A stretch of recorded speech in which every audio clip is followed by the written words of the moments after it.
নতুন একটা ভিডিওতে সবাইকে আবারও স্বাগত। আজকের আমাদের আলোচ্য বিষয় হলো প্লবতা আর্গুমেন্টেশন নীতি, ভাষণ ও নিমজ্জনের শর্ত এবং আমরা পড়বো আপেক্ষিক ঘনত্ব বা আপেক্ষিক গুরুত্ব কি এবং তার সঙ্গে ঘনত্বের পার্থক্য। প্রথমেই বেশি কথা না বাড়িয়ে আমরা চলে যাই প্লবতায়। প্লবতা কি জিনিস? প্লবতা হলো একটা অবশ্যই তরলের ধর্ম বা কোনো প্রবাহীর ধর্ম। কাকে বলছে? কোনো তরলকে বা কোনো বস্তুকে যদি আমরা কোনো তরলের মধ্যে আংশিক বা সম্পূর্ণভাবে নিমজ্জিত করি, কোনো তরলের মধ্যে আংশিকভাবে নিমজ্জিত করতে পারি বা সম্পূর্ণ নিমজ্জিত করি, তাহলে কি হয়? ওই তরল বা প্রবাহী বস্তুর উপর একটা ঊর্ধ্বমুখী বল প্রয়োগ করে, উপরের দিকে বল প্রয়োগ করে। এটাকে বলে তরলের প্রবতা। প্রবতার বৈশিষ্ট্য কি? প্রবতার বৈশিষ্ট্যগুলো যদি দেখি, প্রবতার বৈশিষ্ট্য, তাহলে প্রবতা কি আরেকবার বলে দিয়ে বৈশিষ্ট্যগুলো দিয়ে যাচ্ছি। কোনো বস্তুকে যদি কোনো প্রবাহিতে আমরা সম্পূর্ণভাবে আংশিকভাবে নিমজ্জিত করি, তাহলে কি হয়? ওই তরল বস্তুর উপর একটা ঊর্ধ্বমুখী বল প্রয়োগ করে। ঊর্ধ্বমুখী বলতে কি বোঝায়? আমরা জানি ওজন W সমান mg, m হচ্ছে বস্তুর ভর, g হচ্ছে অভিকর্ষীয় ত্বরণ। তাহলে mgটা কি করে? সর্বদা নিচের দিকে ক্রিয়া করে, পৃথিবীর কেন্দ্রের দিকে ক্রিয়া করে, তাই তো? তাহলে ওজন সবসময় বস্তুর কেন্দ্রের দিকে ক্রিয়া করে এবং অভিকর্ষীয় ত্বরণ কি বলে, এবং বস্তুর প্লবতা যেটা, সেটা হচ্ছে এর বিপরীত দিকে, ওজনের বিপরীত দিকে ক্রিয়া করে। তাহলে আমরা যদি বলি প্লবতার বৈশিষ্ট্য কি কি, 1 নম্বর বৈশিষ্ট্য হলো এটা তরলের ধর্ম বা পরিবাহের তরল বা প্রবাহের ধর্ম, 2 নম্বর কি? ওজনের বিপরীত দিকে, ক্রিয়াশীল, ওজনের বিপরীত দিকে এই ধর্মটা ক্রিয়াশীল। আর কি? ঘনত্ব যদি বৃদ্ধি পায়, ঘনত্ব বৃদ্ধি পেলে প্লবতাও বৃদ্ধি পাবে, অনেক আছে, তোমরা 3টা মনে রাখবে। তাহলে তরলের ধর্ম বা প্রবাহের ধর্ম। আর কোন দিকে ক্রিয়া করে? ওজনের বিপরীত দিকে বা ঊর্ধ্বমুখী, এটা ঊর্ধ্বমুখী ক্রিয়া করে। এবং ঘনত্ব যদি বৃদ্ধি পায়, প্লবতাও বৃদ্ধি হবে। এটাকে, এই চিহ্নটা বৃদ্ধি বোঝায়, এটাকে ডাউন কমা বোঝায়, এটাকে বৃদ্ধি বোঝায়। ঠিক আছে, তাহলে প্লবতা আমরা বুঝতে পারলাম। এরপরে চলে আসবো আমরা আর্কিমিডিসের নীতি। আর্কিমিডিসের নীতি কি? আর্কিমিডিসের নীতি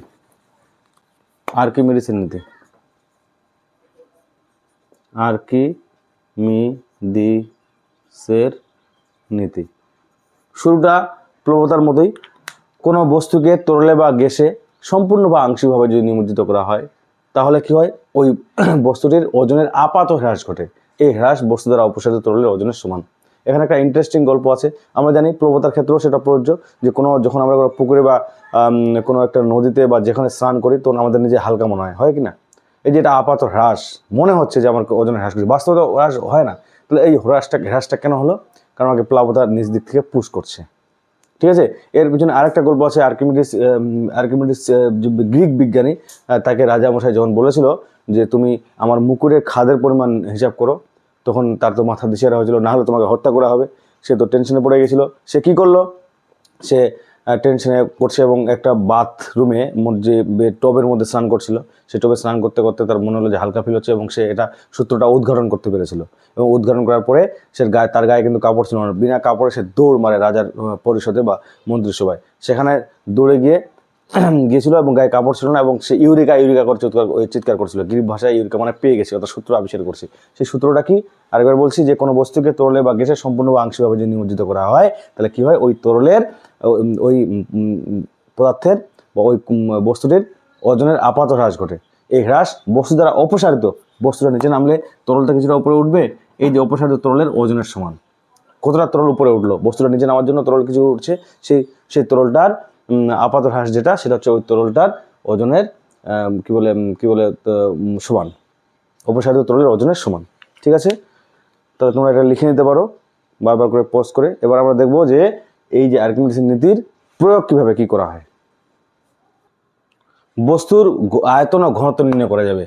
বস্তুর আয়তন ঘনত্ব, আমি যদি কোনো বস্তুকে, মনে করো বস্তুকে আমরা যদি করি, প্রবেশ করাই, এবং তার যদি প্রকৃত ওজন বা বায়ুত ওজন, বস্তুর প্রকৃত ওজন বা বায়ুতে ওজন সমান W1 ও প্লবতা সমান W2 যদি হয়, তাহলে আপাত ওজন কত হবে? আপাত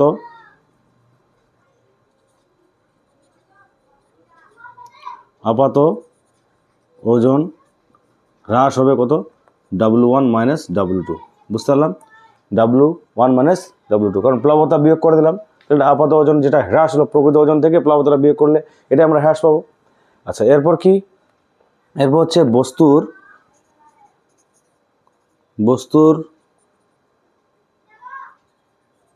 আয়তন যদি ভি হয়, বস্তুর আয়তন যদি ভি হয় ও তরলের ঘনত্ব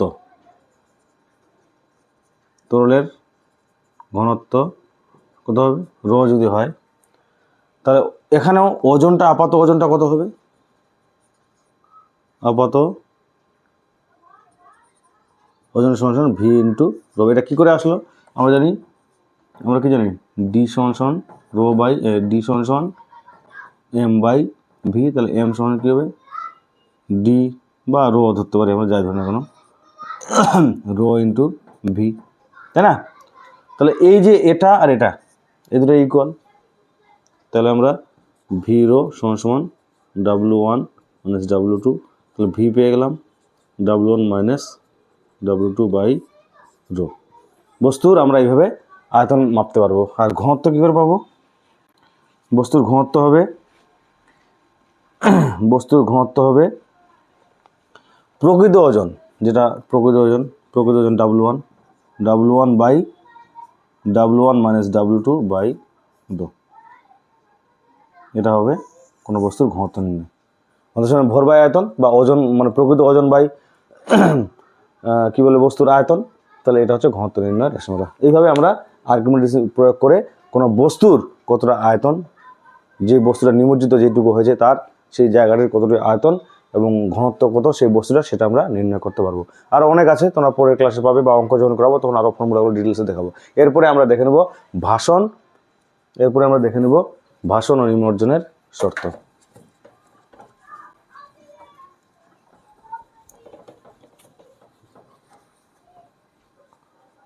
ভাষণ ও নিমজ্জনের শর্ত।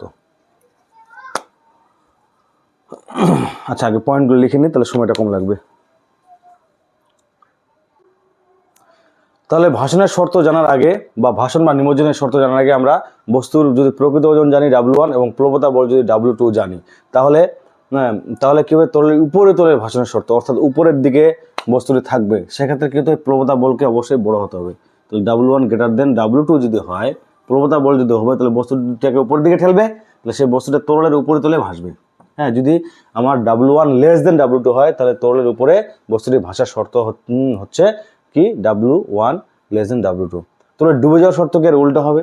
W1 গ্রেটার দেন W2, অর্থাৎ প্লবতা বলের মান কি হতে হবে? প্রবতা বলের মান হতে হবে হচ্ছে বস্তুর ওজনের থেকে কম। আর তরলের ভিতরে যে কোনো গভীরতায় ভাষণের শর্ত কি? W1 সমান W2। এটা কি? যদি প্লবতা বল আর দুটোর সমান হয়, তাহলে তরলের মধ্যে সেটা কি হতে পারে? উপরেও থাকতে পারে, এই লেভেলেও থাকতে পারে, ভিতরেও থাকতে পারে এবং নিচেও থাকতে পারে, যে কোনো জায়গায় থাকতে পারে। কারণ কি? দুটোর ঘনত্ব সমান হওয়ার জন্য দুটো বলের মানই সমান হয়েছে। তাহলে বোঝা গেল। এরপরে লাস্ট যে বিষয়টা আমাদের আলোচ্য বিষয় ছিল, সেটা আমরা দেখে নেব। তাহলে ঘনত্ব আপেক্ষিক গুরুত্ব আমরা সবাই জানি। ঘনত্ব কি? ঘনত্ব আমরা এই চ্যাপ্টারের প্রথম ভিডিওতে জেনেছি। ঘনত্ব হলো কোনো বস্তুর একক আয়তনের ভরকে ঘনত্ব বলে, তাই তো? ঘনত্বের সংজ্ঞা আমাদের জানা আছে, এবং ঘনত্বের যে বিষয়গুলো আমাদের অবশ্যই জানা দরকার সেটা হচ্ছে একক হচ্ছে কি? ঘনত্বের কেজি পার মিটার কিউব, এবং মাত্রার সংকেত কি? এটা এসআইতে, আর সিজি হচ্ছে গ্রাম পার সেমি কিউব। এগুলো সব দেখানো হয়েছে তোমাদের এই চ্যাপ্টারের প্রথম ভিডিওতে। আর মাত্রার সংকেত হলো ml-3, তাই তো? তাহলে ঘনত্বের ক্ষেত্রে এগুলো আছে। আর এটা আপেক্ষিক গুরুত্ব বা আপেক্ষিক ঘনত্বটা কি আমি লিখে দিয়েছি, কোনো বস্তুর ঘনত্ব বাই 4 ডিগ্রি অনুসারে জলের ঘনত্ব। অ্যাকচুয়ালি আমরা যখন আণবিক ভর বা পারমাণবিক ভর পড়তাম কি, যে কোনো একটা মৌলের পরমাণু ভর বা অণুর ভর একটা হাইড্রোজেন পরমাণু তুলনায় যতক্ষণ ভারী তাকে ওই মৌলের আণবিক ভর বলে, তুলনামূলক, ওর কোনো একক নেই। এখানেও তাই, কোনো বস্তুর ঘনত্বকে আমরা যখন পরিমাপ করব, জলের তুলনায় সেটা কত গুণ ঘনত্ব বেশি কতগুণ ঘনত্ব, সেটার জন্যই এই সংজ্ঞাটা নেওয়া হয়েছে আপেক্ষিক গুরুত্ব বা আপেক্ষিক ঘনত্ব, স্পেসিফিক ডেন্সিটি, কোনো বস্তুর ঘনত্ব বা 4 ডিগ্রি সেলসিয়াস জলের ঘনত্ব। এটা যদি আমরা ভরের অনুপাতে কনভার্ট করতে পারি তাহলে সংজ্ঞাটা কি হলো, যে কোনো বস্তুর ঘনত্ব 4 ডিগ্রি সেলসিয়াস জলের ঘনত্বের অনুপাতকে, বা কোনো একটা বস্তুর ঘনত্ব 4 ডিগ্রি সেলসিয়াস জলের ঘনত্বের তুলনায় যতগুণ বেশি ঘনত্ব, সেটা হচ্ছে ওই বস্তুর আপেক্ষিক গুরুত্ব। ঠিক আছে, যেমন মনে করি পারদের ঘনত্ব কত, 13.6, 13.6 গ্রাম পার সেমি কিউব। তার মানে কি, পারদের ঘনত্ব হচ্ছে জলের তুলনায় 13.6 গুণ বেশি। জল যদি 1 হয়, অবশ্যই সিরিজ পদ্ধতিতে জলের ঘনত্ব 1 গ্রাম পার সেমি কিউব, পারদের হচ্ছে 13.6। তাহলে পারদের ঘনত্ব জলের তুলনায় 13.6 গুণ বেশি। লোহার ঘনত্ব 7.8 গ্রাম পার সেমি কিউব, তাহলে লোহা জলের তুলনায় 7.8 গুণ বেশি ঘনত্ব জলের তুলনায়। বুঝতে পারলাম? হ্যাঁ, তাহলে এটা হচ্ছে, এটা যদি আমরা ভরের করতে চাই তাহলে আমরা জানি ভরের কি, কোনো বস্তুর ভরের সংজ্ঞা যদি করতে চাই তাহলে কোনো বস্তুর ভর বাই আমরা আয়তন দিয়ে ভাগ করলাম, 4 ডিগ্রি সেন্টিগ্রেড উষ্ণতায় জলের ভর বাই ভি দিয়ে করলাম, তাহলে কি এটা সমান ভি দিয়ে ভাগ করলাম, মানে আয়তন দিয়ে ভাগ করলাম, ভর বাই আয়তন মানে ঘনত্ব। তাহলে আমি ঘনত্ব দিয়ে মেন সংজ্ঞা ঘনত্বের কত, তাহলে আমি সেটাকে যদি ভরের টার্মে যদি কনভার্ট করি তাহলে কি হবে, তাহলে ভি কেটে যাচ্ছে, ভি তো ইকুয়াল হচ্ছে, তাহলে সমান ভর যদি হয় তাহলে আমি কেটে দিতে পারবো সমান ভর। তাহলে এই সংজ্ঞাটা আমি যদি আপেক্ষিক গুরুত্বের সংজ্ঞাকে যদি আমি ভর দ্বারা কনভার্ট করতে চাই তাহলে কি হবে, কোনো বস্তুর ভর সমায়তন জলের ভরের তুলনায় যত গুণ ভারী সেই তুলনামূলক সংখ্যাকে কি বলে, ওই বস্তুটির আপেক্ষিক গুরুত্ব বা আপেক্ষিক ঘনত্ব বলে। আমরা এবার তুলনা দেখে নেব, এই দুটো বস্তুর মধ্যে তুলনা দেখে নেব। তুলনা দেখার আগে আরেকটা বিষয় বলি, সিজিএস পদ্ধতিতে ঘনত্বের যে সংখ্যা মান, সিজিএস পদ্ধতিতে ঘনত্বের যে সংখ্যা মান, সিজিএস পদ্ধতি এসআই পদ্ধতি, ঘনত্বের মানগুলো যদি লিখি আমরা কয়েকটা বস্তুর, যেমন যদি জল লিখি, জল কি 1 গ্রাম পার সেমি কিউব, এসআই দেখি 1000 কেজি পার মিটার কিউব। জল হলো পারদ কত, 13.6 গ্রাম পার সেমি কিউব, এটা কত 13,600 হবে কেজি পার মিটার কিউব। আর লোহা কত 7.8 গ্রাম পার কিউব, এটা কত 800। তাহলে এই যে মানগুলো জলের সাহায্যে করতে হয়, সিজিএস পদ্ধতিতে ঘনত্বের যে সংখ্যা মান এবং ওই বস্তুর আপেক্ষিক গুরুত্বের মান একই হয়, একদম নোট ডাউন করে রাখবে। হ্যাঁ, ভেরি ইম্পর্টেন্ট। কি, সিজিএস পদ্ধতিতে কোনো বস্তুর ঘনত্বের সংখ্যা মান বস্তুটির আপেক্ষিক গুরুত্বের সংখ্যা মানের সঙ্গে সমান হয়। আপেক্ষিক গুরুত্ব যে কোনো পদ্ধতিতে আমরা যদি নির্ণয় করি মানটা একই আসবে। পারদের ক্ষেত্রে 13.6 আসবে, লোহার ক্ষেত্রে 7.8 আসবে, কিন্তু আমরা কি বলে মান যদি এককে যদি দেখি, সিরিজ পদ্ধতিতে 1, জলের হচ্ছে 1000। এসআই পদ্ধতি যদি বের করি তাহলে আমরা কি করতে হবে, এটা 1000 দিয়ে পারদের ঘনত্ব বের করবো, পারদের আপেক্ষিক গুরুত্ব বের করবো, তাহলে কি হবে 13,600কে 1000 দিয়ে ভাগ করতে হবে, 13.6 হবে। এখানে 1 দিয়ে ভাগ করলে তো ওই সংখ্যাটা থাকছে। যাই হোক, যখন অঙ্ক করবে তোমরা বুঝতে পারবে। তাহলে একটু বুঝতে পারলাম। আমরা এবার কি করব, এবারে লাস্ট যে বিষয় যেটা পরীক্ষায় আসতে পারে, ঘনত্ব আর আপেক্ষিক গুরুত্বের মধ্যে পার্থক্যটা দেখে নেব। ঘনত্ব আর আপেক্ষিক গুরুত্বের মধ্যে পার্থক্য। প্রথমে 1 নম্বরে কি দেবো, সংজ্ঞা দেব। সংজ্ঞা 1 নম্বরে সংজ্ঞা বলা হয়ে গেছে, তুমি আবার বলে দিচ্ছি। কোনো বস্তুর একক আয়তনে ভরকে ঘনত্ব বলে, বা রাশিমালা দিতে পারি, ডি সমান m/v। আর একটা রাশিমালা কী হবে, আপেক্ষিক গুরুত্ব সমান স্পেসিফিক ডেন্সিটি সমান কোনো বস্তুর